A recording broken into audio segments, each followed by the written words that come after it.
What's up guys, terima kasih sudah klik video ini.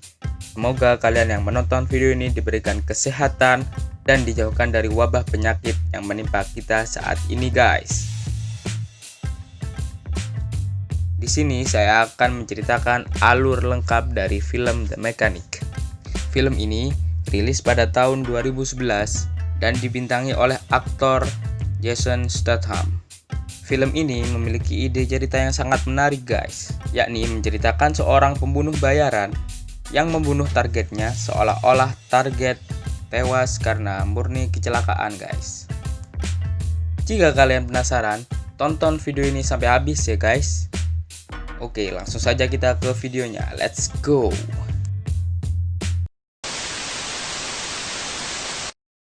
Di awal scene diperlihatkan bahwasanya Arthur Bishop sedang menyelinap ke dalam rumah mewah untuk membunuh seorang pria penting di rumah itu.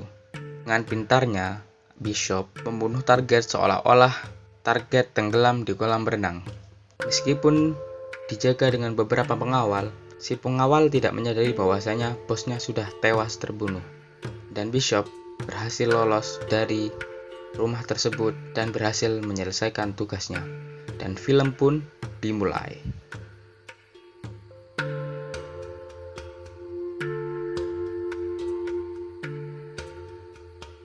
Setelah berhasil membunuh targetnya, akhirnya Bishop pulang dan menemui Harry McKenna. Harry McKenna adalah teman sekaligus mentornya.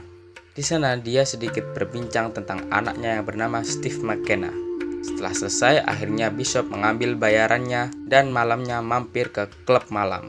Di sana dia menyewa salah satu cewek penghibur dan akhirnya mantap-mantap tentunya. Haha, udah bayaran. Keesokan harinya, dia sedikit shock karena diberi tugas untuk membunuh Harry McKenna, diperintahkan oleh Dean, yang juga bos dalam perusahaannya. Karena shock, dia akhirnya meminta pertemuan antara Dean dan dia. Dean menjelaskan bahwasanya Harry telah membocorkan rahasia dan misi gelap yang melibatkan salah satu agen dari perusahaannya terbunuh.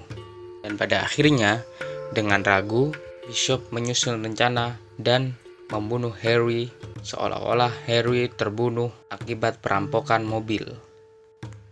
Setelah terbunuh Harry, di pemakaman dia bertemu Steve McKenna, yakni anak dari Harry. Di sana mereka sedikit berbincang, lalu mereka berpisah. Singkat cerita, suatu hari Bishop diminta Steve untuk mengajarinya cara membunuh. Jika dilihat dari potensinya, Steve memiliki potensi karena dia mantan pencuri mobil. Dan pada akhirnya, Bishop mengajarinya teknik membunuh yang benar dan rapih. Setiap hari, Steve berlatih bersama Bishop secara rutin dan rajin.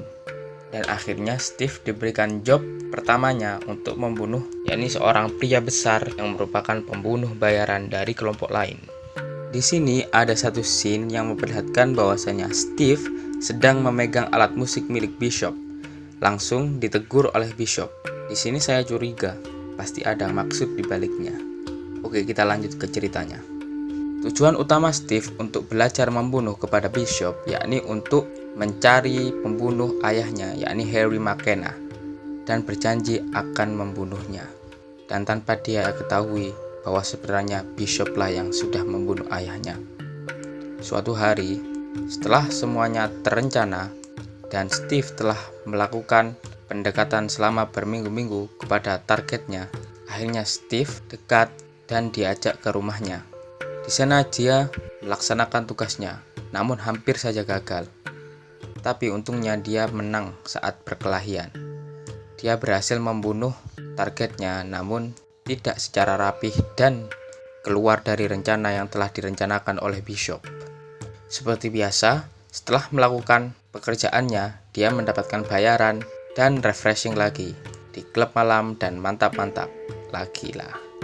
Setelah itu, Dean kembali memberikan job kepada Bishop sekaligus memberitahu bahwasannya dia tidak suka dengan hasil pekerjaannya yang dilakukan oleh anak itu. Dean juga memberitahu bahwasannya bakat yang dimiliki Bishop membuat semua kelihatan mudah di mata orang lain. Jadi pekerjaan yang baru saja diberikan oleh Dean harus diprioritaskan. Dan tidak butuh banyak waktu, Steve dan Bishop menyusun rencana untuk membunuh targetnya. Targetnya ini adalah seorang pria besar yang mengaku dirinya adalah nabi baru dan penganut sekte-sekte pemujaan. Dan di berkas yang mereka pelajari bahwasanya orang itu telah membunuh 2 orang perempuan dan diaborsi atas perintahnya. Setelah mempersiapkan dan mempelajari berkas dengan sangat matang, akhirnya mereka berdua meluncur ke lokasi dan melakukan tugasnya. Di sana mereka mulai menyusun rencana kembali dan mempersiapkan peralatan-peralatan guna membantu mereka untuk melancarkan aksinya nanti. Setelah sekian lama mempelajari dan mengamati target, tibalah hari di mana mereka akan melaksanakan aksinya. Mereka membunuh targetnya dengan sadis dan akhirnya mereka bersembunyi di balik tembok. Dan sialnya,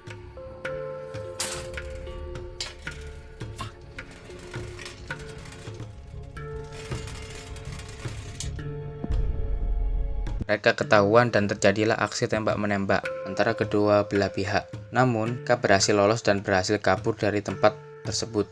Saat hendak pulang, Bishop bertemu seseorang di bandara. Orang tersebut adalah 5 agen yang terbunuh di Cape Town yang pernah dibicarakan oleh Dean. Nah, disinilah kebohongan Dean akhirnya terbongkar. Menurut pengakuannya, dia dibayar oleh Dean dan disuruh membunuh 4 orang lainnya dan juga untuk memalsukan kematiannya. Lalu dia diminta untuk menghilang dan membuat seolah-olah Harry telah membocorkan rahasia perusahaannya. Akhirnya mereka berdua berkelahilah dalam bus dan perkelahian itu dimenangkan oleh Bishop dan orang tersebut mati di tangan Bishop. Setelah mengetahui semuanya, Bishop tahu bahwasanya Dean akan membunuh mereka berdua. Namun mereka berdua berhasil membunuh semua orang suruhan Dean. Tanpa pikir panjang, mereka segera packing untuk bersiap-siap mencari Dean dan membunuhnya. Saat packing, Steve tidak sengaja menemukan pistol milik ayahnya. Di sini Steve mulai tahu bahwasanya Bishop lah yang sudah membunuh ayahnya, yakni Harry McKenna. Dibawalah pistol tersebut oleh Steve dan berangkatlah mereka berdua untuk mencari Dean dan membunuhnya. Kemudian scene berpindah ke sebuah keluarga di mana ayah dari keluarga tersebut merupakan partner dari Dean. Di sana Bishop meminta informasi tentang Dean kepadanya. Dengan cara mengancam akan memotong tangan anaknya, akhirnya partner dari Dean yang merupakan ayah dari keluarga tersebut memberikan keberadaan Dean sekarang. Dan ancaman tersebut hanya jebakan. Licik sekali. Singkat cerita, akhirnya mereka berdua menemukan keberadaan Dean. Dengan teknik dan strategi mereka berdua, tanpa lama-lama mereka akhirnya dapat melumpuhkan Dean. Dengan tanpa ragu dan tanpa perasaan tentunya, mereka akhirnya membunuh Dean dengan cara menembak. Setelah Dean terbunuh, mereka pergi menggunakan mobil dan mereka sedikit berbincang tentang apa yang akan mereka lakukan setelah ini. Saat tengah mengobrol di dalam mobil, Bishop melihat pistol milik Harry McKenna yang ada di jaket milik Steve yang sedang dia pakai.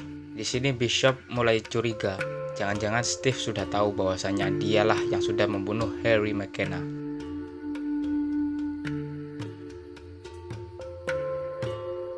Lalu mereka mampir ke sebuah pom bensin.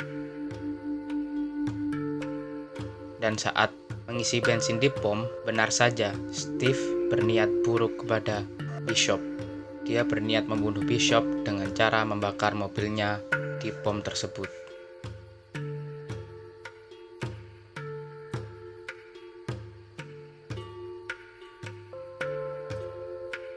Dan Steve menganggap Bishop sudah mati. Akhirnya, Steve pulang ke rumah Bishop, lalu memutar musik dengan alat musik milik Bishop. Kemudian dia pergi ke bagasi untuk mengambil mobil milik Bishop.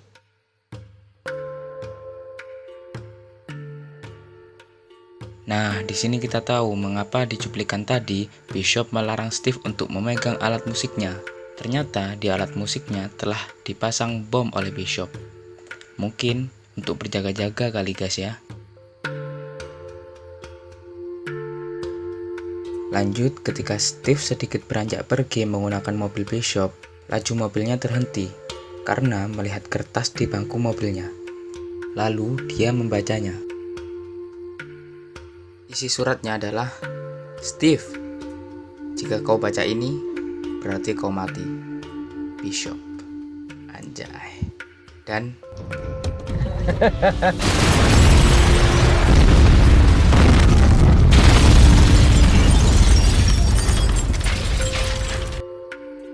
nah, di sini pertanyaannya, apakah Bishop sudah mati? Ternyata dia belum mati. Dia berhasil selamat dari ledakan mobil di bom tersebut.